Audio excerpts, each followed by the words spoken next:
ओम नमो नारायणाय नमः। ओम नमो भगवते वासुदेवाय नमः। जय श्री कृष्ण। भगवान श्री हरि विष्णु की आप सभी पर कृपा बनी रहे। परिवर्तनी एकादशी की आप सभी भक्तों को हार्दिक शुभकामनाएं।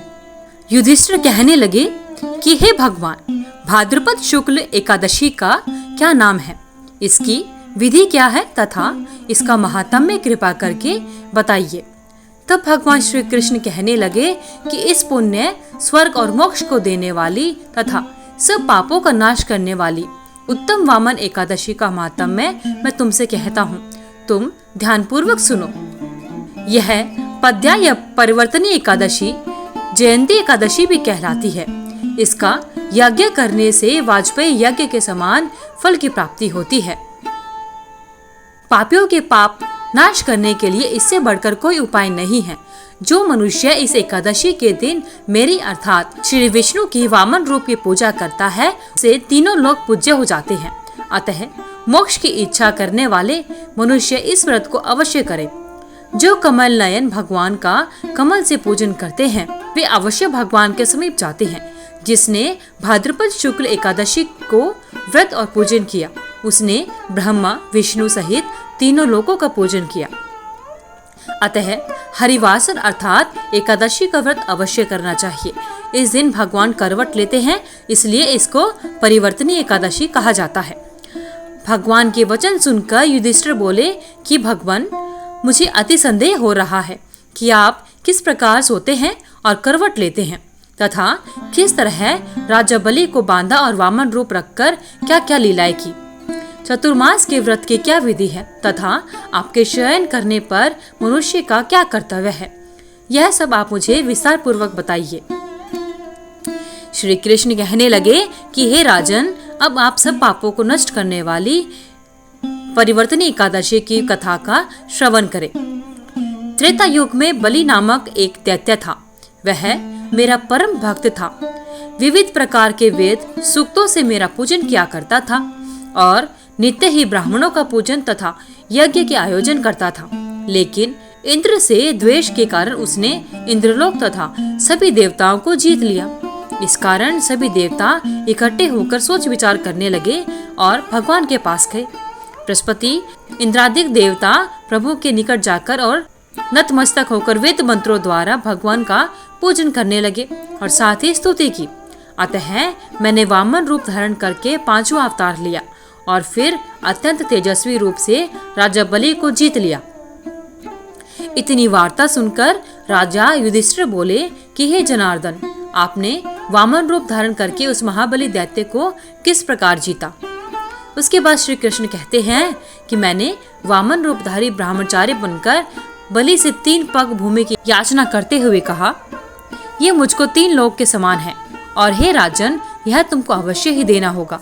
राजा बलि ने इसे तुच्छ याचना समझकर 3 पग भूमि का संकल्प मुझको दे दिया और मैंने अपने त्रिविक्रम रूप को बढ़ाकर यहाँ तक कि भूलोक में पद, भूवर लोक में जंघा, स्वर्ग लोक में कमर तथा महलोक में पेट, जनलोक में हृदय, यमलोक में कंठ की स्थापना कर सत्यलोक में मुख, उसके ऊपर मस्तक स्थापित किया। सूर्य चंद्रमा, सब ग्रह गण, योग, नक्षत्र, इंद्रादिक देवता और शेष सब नागगणों ने विविध प्रकार से वेद सूक्तों से प्रार्थना की। तब मैंने राजा बलि का हाथ पकड़कर कहा कि हे राजन, एक पद से पृथ्वी, दूसरे से स्वर्गलोक पूर्ण हो गए। अब तीसरा पग कहाँ रखूं? तब बलि ने अपना सिर झुका लिया और मैंने अपना पैर उसके मस्तक पर रख दिया, जिससे मेरा वह भक्त पाताल को चला गया। फिर उसकी विनती और नम्रता को देखकर मैंने कहा कि हे बलि, मैं सदैव तुम्हारे निकट ही रहूंगा। विरोचन पुत्र बलि से कहने पर भाद्रपद शुक्ल एकादशी के दिन बलि के आश्रम पर मेरी मूर्ति स्थापित हुई। इसी प्रकार दूसरी क्षीर सागर में शेषनाग के पष्ठ पर हुई। हे राजन, इस एकादशी को भगवान शयन करते हुए करवट लेते हैं, इसलिए तीनों लोकों के स्वामी भगवान विष्णु का उस दिन पूजन करना चाहिए। इस दिन तांबा, चांदी, चावल और दही का दान करना उचित रहता है। रात्रि को जागरण अवश्य करना चाहिए। जो विधि पूर्वक इस एकादशी का व्रत करते हैं, वे सब पापों से मुक्त होकर स्वर्ग में जाकर चंद्रमा के समान प्रकाशित होते हैं और यश को पाते हैं। जो पापनाशक इस कथा को पढ़ते या सुनते हैं उनको 1000 अश्वमेघ यज्ञ का फल प्राप्त होता है। बोलिए श्री हरि भगवान विष्णु की जय। हे भगवान विष्णु, जिस प्रकार आपने अपने भक्तों पर कृपा बनाई, उसी प्रकार परिवर्तनीय एकादशी का व्रत करने वाले और इस व्रत कथा के सुनने वाले सभी पर अपनी कृपा बनाए रखना। भाद्रपद माह के शुक्ल पक्ष की एकादशी तिथि को परिवर्तनीय एकादशी का व्रत किया जा रहा है। इस साल यह 13 सितंबर को रात 10:40 पर प्रारंभ होगी, जो अगले दिन यानी 14 सितंबर को रात को 8:41 तक रहेगी। इसे पद्या एकादशी के नाम से भी जाना जाता है। इस दिन श्री हरि विष्णु के वामन स्वरूप की पूजा की जाती है। मान्यता है कि इससे साधक को मोक्ष की प्राप्ति होती है। कहा जाता है कि परिवर्तनीय एकादशी के दिन श्री हरि विष्णु की पूजा आराधना करने के साथ परिवर्तनीय एकादशी की व्रत कथा को भी सुनना एवं पढ़ना आवश्यक होता है। भाद्रपद माह के शुक्ल पक्ष की एकादशी को परिवर्तनीय एकादशी कहा जाता है। इस दिन विष्णु जी की उपासना का बड़ा महत्व है। वहीं एकादशी का पारण का समय 15 सितंबर को सुबह 6:06 से लेकर सुबह 8:34 तक व्रत का पारण किया जाएगा। आइए भक्तजनों, अब जानते हैं एकादशी व्रत को किस प्रकार किया जाता है। सनातन धर्म में एकादशी के व्रत का काफी महत्व होता है। एकादशी माह में 2 बार आती है, एक कृष्ण पक्ष में और एक शुक्ल पक्ष में। इस तरह वर्ष में 24 एकादशियां आती हैं। साथ ही एकादशी का उद्यापन करना भी आवश्यक होता है। एकादशी उद्यापन देवताओं के प्रबोध समय में ही किया जाता है, विशेषकर मार्गशीर्ष के महीने में तथा माघ माह में या भीम तिथि यानी माघ शुक्ल पक्ष की एकादशी के दिन ही इस व्रत का उद्यापन करना चाहिए। चतुर्मास में एकादशी व्रत का उद्यापन नहीं करना चाहिए। जब आपकी 24 एकादशियां पूर्ण हो जाती हैं, तब आप इसका उद्यापन कर सकते हैं। तो आइए जानते हैं एकादशी व्रत की विधि क्या है। एकादशी व्रत करने वाले भक्तों को दशमी के दिन से यानी एकादशी से एक दिन पहले से ही कुछ जरूरी कामों को या नियमों को मानना पड़ता है। दशमी के दिन से ही श्रद्धालुओं को या भक्तों को मांस, मछली, प्याज, मसूर की दाल, शहद जैसे खाद्य पदार्थों का सेवन नहीं करना चाहिए। दशमी और एकादशी दोनों दिन लोगों को भोग विलास से दूर रहना चाहिए, ब्रह्मचार्य का पालन करना चाहिए। आइए अब जानते हैं एकादशी की पूजा विधि। एकादशी के दिन सुबह जल्दी उठकर स्नान करने के बाद में साफ स्वच्छ वस्त्र धारण करने चाहिए। उसके बाद व्रत करने का संकल्प लेना चाहिए। घर के मंदिर में दीप प्रज्वलित करें। भगवान विष्णु का गंगा जल से अभिषेक करें। भगवान विष्णु के साथ साथ माता लक्ष्मी की भी अवश्य पूजा करनी चाहिए। भगवान विष्णु को पुष्प और तुलसी दल अर्पित करना चाहिए।